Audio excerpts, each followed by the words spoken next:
Zero यह सुबानशरी district का headquarters है और अरुणाचल का एक प्राचीनतम नगर। 5000 फीट से 8000 फीट समुद्र तल ऊंचाई पे विस्तारित यह नगर अपने शीतल वातावरण एवं पाइन मेडोज के कारण प्रचलित है। जीरो यह आपातानी ट्राइब का निवास क्षेत्र है। अपने टैटूज एवं नोज प्लग्स से प्रचलित ये समुदाय अरुणाचल के अन्य ट्राइब से अत्यंत भिन्न और विशेष है। अरुणाचल के अन्य ट्राइब्स नोमैडिक है।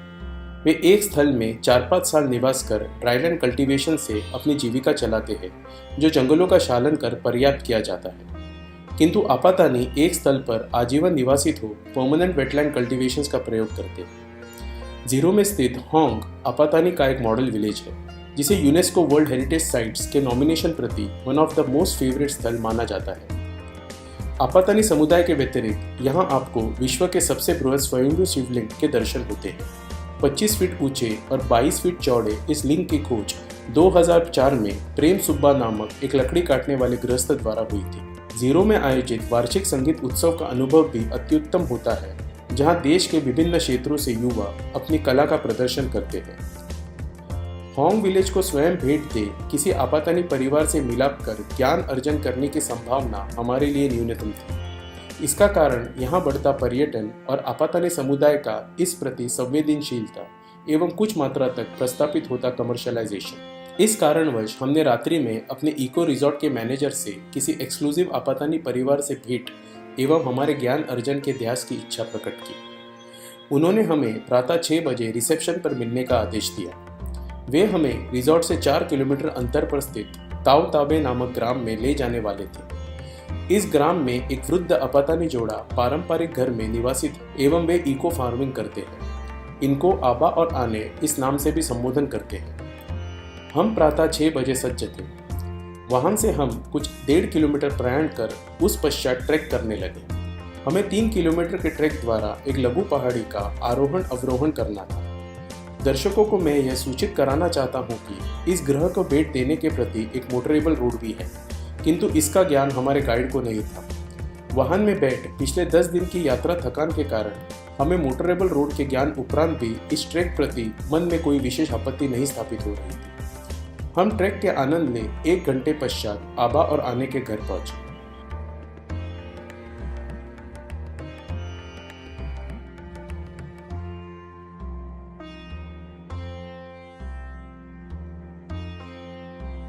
कुछ समय विश्राम कर हमने आबा और आने से वार्तालाप कर इनकी संस्कृति प्रति कुछ ज्ञान अर्जन करने का प्रयास किया। हम आपके समुदाय में दृष्ट इन टैटूज के विषय कुछ जानना चाहते हैं। यह टैटू बनाने के प्रति हम जंगल से एक विशेष वृक्ष का कांटा पर्याप्त करते हैं। उस उपरांत हम इस कांटे को चावल के धोवन या कांजी में कुछ समय तक रखते हैं। टैटू की आकृति एक लकड़े पे बनाई जाती है, जिसका डाई के जैसे प्रयोग किया जाता है। इस डाई को मुख पे रख कांटे से बैम्बू के सहायता से ताड़न किया जाता है, कुछ इस प्रकार। यह एक पीड़ा युक्त प्रक्रिया होती है। कांटे से मुद्रांकन होने के पश्चात हम इस टैटू पर पोर्क टेल से सिद्ध तेल का स्नेहन करते हैं। इस प्रक्रिया से यह टैटू को नील वर्ण प्राप्त हो जाता है। यह तेल औषधि होने के कारण ताड़न के उपद्रव से संरक्षण भी प्राप्त होता है। पुरुष और महिलाओं के टैटू की प्रक्रिया समान है। डिजाइन में कुछ विशेषता है, जैसे आप देख रहे हैं। पुरुषों के टैटू में आपको सिंगल लाइन दृष्ट होगी और महिलाओं में 4 लाइन, परंतु यह आपातानी समुदाय में सामान्य नियम नहीं है। कुछ व्यक्ति विशेषता दृष्ट होती है। हमें यह सूचना है कि आपातानी महिलाएं अत्यंत सुंदर होती है और उनका अपहरण अन्य ट्राइब के पुरुष ना कर ले, इस कारण वे अपने नासा में यह आभूषण डालते हैं। ये बात कहाँ तक सत्य है? जो बात आप कह रहे हैं इस विषय में मुझे कोई ज्ञान नहीं, परंतु ये नोज रिंग्स हमारे आपातानी समुदाय का प्रतीक है। जैसे अन्य ट्राइब के अलग आभूषण अथवा कुछ चिन्ह प्रतीक है, वैसे ये हमारा है।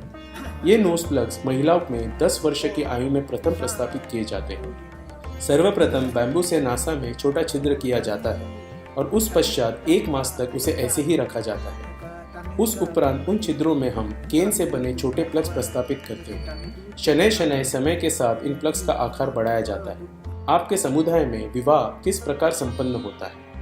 हमारे समुदाय में प्रेम अथवा अरेंज दोनों पद्धति के विवाह होते हैं।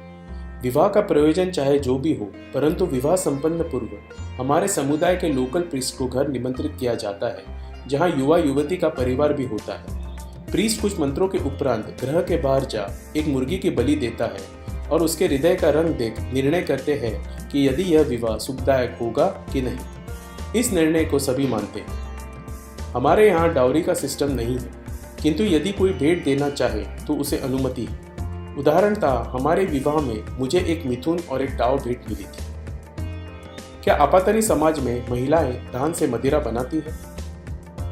आपातनी समाज में लोकल राइस वैरायटी से अभी भी कुछ निवासों में पारंपरिक पद्धति से मदिरा बनाई जाती है और वह गृह की महिलाएं ही बनाती हैं। ये सत्य है, किंतु अब यह उत्पादन कम हो रहा है।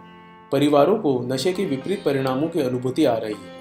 मैं स्वयं अत्यधिक मात्रा में मदिरा सेवन करता था और मुझे अपने बस्ती से नियमित सप्लाई मिलता था, परंतु अब कुछ वर्षों से मैंने मदिरा सेवन पूर्णतः त्याग दिया है। आप कोई घरेलू दवाइयों का प्रयोग करते हैं? यह हमारा पारंपरिक चूल्हा है। यह देवदार के लकड़े से बना है। जैसे आप भोजन पकाते हैं तो चूल्हे के अग्नि से यह और दृढ़ हो जाता है। इसमें लिप्त राख एवं इस लकड़े से निर्यात प्राकृतिक तेल इस दृढ़ता का कारण है। ये जो आप राख दृष्ट कर रहे हैं, ये हम औषध में प्रयोग करते हैं। यदि घाव हो जाए तो हम इस तेल मिश्रित राख का लेपन करते हैं। ये मिट्टी का घड़ा 100 साल से अधिक पुराना है। इसमें लिप्त राख का प्रयोग पानी के साथ हम पेट की पीड़ा में करते हैं।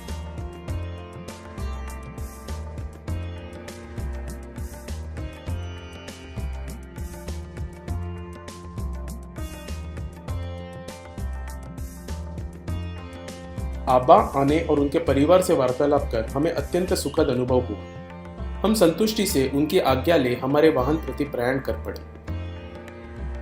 हमने होटल आ विश्राम किया। लघु न्यारी उपरांत हम 0 ग्राम की ओर चल पड़े। हमने प्रथम यहाँ के इको सेंटर को भेंट देने का निर्णय लिया, जहाँ हमें आपातनी समुदाय के कलाकृति दृष्ट होने वाली थी।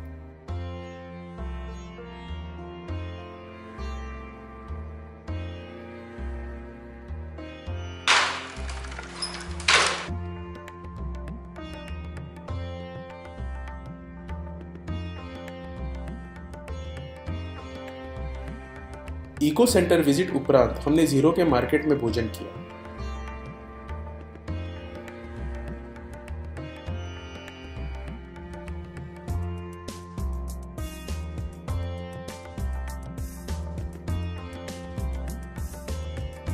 हम अब होंग विलेज के दर्शन लेते हुए अपने रिजॉर्ट प्रयाण कर पड़े। संध्या के 4 बज चुके थे। हमारी सूची में अब केवल शिवलिंग दर्शन ही शेष था, किंतु अब 10 दिवसों के निरंतर यात्रा एवं वाहन के निकृष्ट होते हुए संतुलन के कारण मन थक चुका था। हमने हमारे शिवलिंग दर्शन का नियोजन रद्द कर विश्राम करने का निर्णय लिया और अगली प्रातः गुवाहाटी प्रयाण करने का ध्यास। अरुणाचल की यात्रा का यह हमारा विराम था। अगली प्रातः हम 7 बजे गुवाहाटी के मार्ग पर थे। आज हमें 420 किलोमीटर की यात्रा कर गुवाहाटी पहुंचना था। हमारा शाम के 4 बजे गुवाहाटी आगमन हुआ। हमने प्रथम जूम कार के कार्यालय जा फॉर्मेलिटी संपूर्ण की। रात्रि निवास के लिए गुवाहाटी के होटल ब्लू रेडिसन में हमने बुकिंग की थी। अगला दिवस हम यहाँ से गुवाहाटी के कामाख्या मंदिर एवं उमानंद मंदिर के दर्शन लेने वाले थे। हम होटल में चेक इन कर तूर्णम शयनाग्रस्त हो गए। मेरे मन में यह संतुष्टि थी कि कल मुझे कोई वाहन नहीं चलाना। हमने हमारे कल के पर्यटन प्रति लोकल टैक्सी बुक की थी। हम प्रातः 7 बजे बड़े विश्राम से उत्तिष्ठ हुए। ब्रेकफास्ट उपरांत हम त्वरित हमारे बुक वाहन में स्थापित थे। आज दुर्गा अष्टमी थी और हमें यह ज्ञात था कि कामाख्या देवी का मंदिर भक्तगणों से व्याप्त होगा। हमने इस कारण प्रथम उमानंद मंदिर को भेंट देने का निर्णय लिया। उमानंद मंदिर यह पीकॉक आइलैंड पर स्थित है। यह टापू दुनिया का सबसे छोटा अनिर्वासित रिवराइन आइलैंड माना जाता है। यहाँ आगमन प्रति आपको ब्रह्मपुत्र नदी से लघु नौकाओं द्वारा गमन करना अपेक्षित है।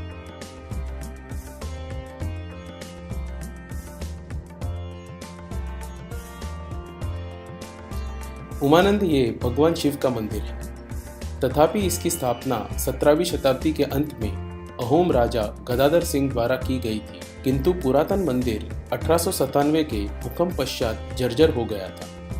इसकी पुनर्रचना इस क्षेत्र के वैष्णव बौद्ध वाणिज्य समाज ने की। इसी कारणवश इस शिव मंदिर के भूगर्भ में आप वैष्णव समाज की परिछाया अनुभूत कर सकते हैं।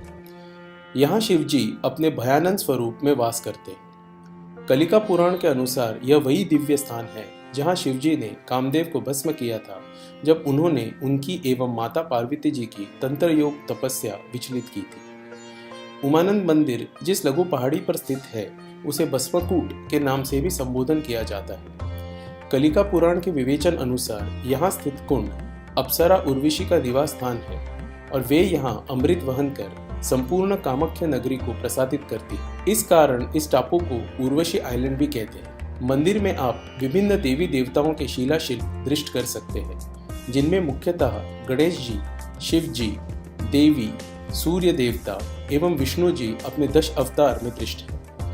उमानंद मंदिर के दिव्य अनुभव उपरांत हम अब कामाख्या मंदिर गंतव्य सच हुए।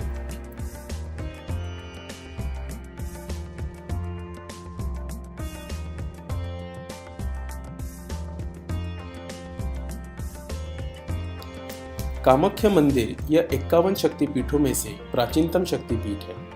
गुवाहाटी के नीलाचल पहाड़ी पर स्थित यह देवी मंदिर त्रिपुरा सिंदूरी, मातंगी एवं कमला देवी का स्थान माना जाता है, जो 10 महाविद्याओं में से है।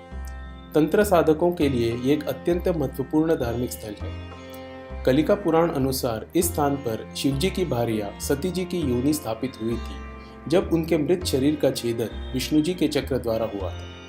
इस स्थान को शिवजी एवं सती जी के कामयोग का ऊर्जात्मक स्थान भी माना जाता है, जिससे आगमिक विश्लेषण द्वारा प्रकृति का सूक्ष्म तंतु ग्रहित किया जाता है। मंदिर के गर्भगृह में देवी की उपासना योनि स्वरूप शिला के माध्यम से प्रयोजित है। वर्षा ऋतु में यहाँ प्रस्तापित अंबुबाची मेला यह विश्व के तांत्रिक साधकों का दिव्य काल माना जाता है। 3 दिवस के इस मेले के कालावधि में मंदिर बंद रहता है। ऐसी मान्यता है कि यह देवी का ऋतुकाल है एवं इन 3 दिवसों में देवी की उपासना नहीं की जाती। चतुर्थ दिवस देवी को ऋतुस्नान अर्पण कर मंदिर के द्वार भक्तगणों के लिए खोल दिए जाते हैं। आज दुर्गा अष्टमी का दिवस होने के कारणवश मंदिर में भक्तगणों की अत्यधिक संख्या थी। हमारे अत्यधिक प्रयास परिश्रम परिणाम हमें कुछ क्षण देवी के दर्शन प्राप्त हुए। दर्शन पश्चात हम मंदिर के आवास का दिव्य आनंद ले संध्या के 6 बजे अपने होटल पहुंचे।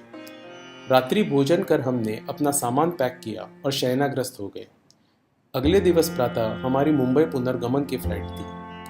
पिछले 15 दिवसों में हमने लगभग 3000 किलोमीटर का चलन कर मध्य अरुणाचल के संस्कृति एवं जीवन शैली का अनुभव लिया। इस यात्रा में हमें कुछ सुखद एवं कुछ कठिन अनुभवों की प्राप्ति हुई। कुछ स्थान हमसे वंचित रह गए तथा कुछ नूतन स्थानों का अंकन हुआ। इस डॉक्यूमेंट्री प्रस्तुति द्वारा पूर्व उत्तर भारत के अपरिचित क्षेत्रों का परिचय तथा इस माध्यम से भारत एकाग्रता में योगदान हो, ऐसी हमारी मनोकामना। धन्यवाद।